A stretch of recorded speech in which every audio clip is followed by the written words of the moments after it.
guys. So today's reading passage, this is Monday's reading passage. We have a myth titled Arachne the Weaver, and it's Reed Works as the author. That's who's created this.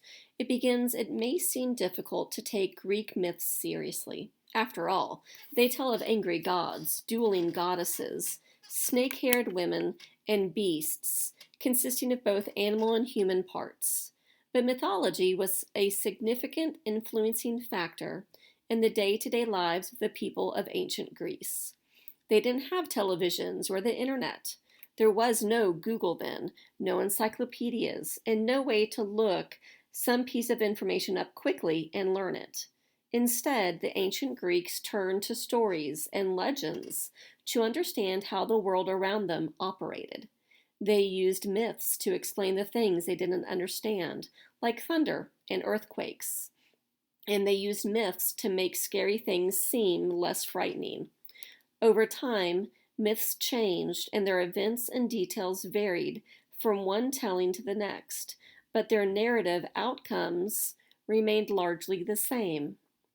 Mythology in the time of ancient Greece was not only used to explain various phenomena that we now understand via scientific truths, but to account for the origins of humankind.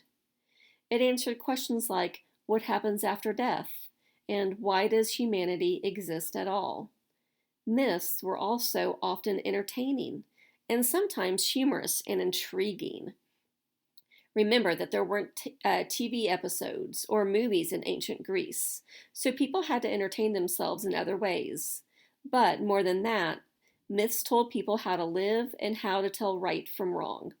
These stories included morals intended to teach valuable life lessons and instill ethics in their readers. Take, for instance, the story of Arachne. Arachne was a young girl famed in her region for spinning and weaving. Her cloth was said to be the softest and the fairest of any in the land, so fine that some believed it to be spun from gold. Because of her skills, Arachne was prideful. She thought herself the best spinner and weaver in the world, and she was certain that no one could match her talents and gifts. One day, an old woman walked past Arachne, weaving on her loom, and asked her, "Who taught you to weave so well?" Arachne replied that she taught herself, and that she was the best spinner and weaver in the world. But perhaps Athena, the goddess of craft and weaving, taught you to spin and weave without your knowing it. Arachne, in her vanity, replied, "No, not even Athena is as good as I am." The old woman then tore away her disguise and revealed herself as Athena. She was enraged or angry that the mortal could be boastful and would dare to compare herself to a goddess. And so Athena challenged Arachne to a spinning and weaving contest. The rules of the contest were simple.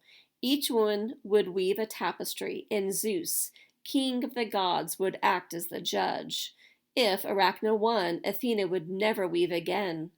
And if Athena won, Arachne would never spin or touch a loom for the rest of her life. Hundreds gathered to watch the two women weave. Arachne wove a cloth from the finest silk. It was said that the cloth was so fine it could barely be felt, but that it had the strength to hold 100 men. On the cloth, Arachne depicted the failings of the gods, portraits of the gods acting immorally and foolishly. Athena, on the other hand, is said to have spun with sunbeams, the sky, the fields, and the clouds. She wove a tapestry that showed the gods in all their strength and glory, praising them for their splendor. It was obvious that Athena's cloth was more spectacular than Arachne's. Even Arachne, upon seeing Athena's tapestry, hid her face in her hands in shame. One version of the myth, Athena shredded Arachne's cloth into pieces when she saw how the girl had insulted the gods. But both women knew who the victor was, and Arachne realized that she would never be able to touch a loom again. Ashamed and devastated at her loss, Arachne attempted to kill herself. Athena, taking pity on Arachne, stopped her. Athena insisted that Arachne remain true to her word and never again spin or touch a loom. Athena then transformed her into a spider so that she could continue to spin and weave beautiful tapestries. All spiders in Greek mythology are said to be children of Arachne. This particular Greek myth served to warn against the dangers of pride and vanity, as well as caution those seeking to compete against or humiliate the gods. Next, you'll move on to the questions for this reading passage. Good job.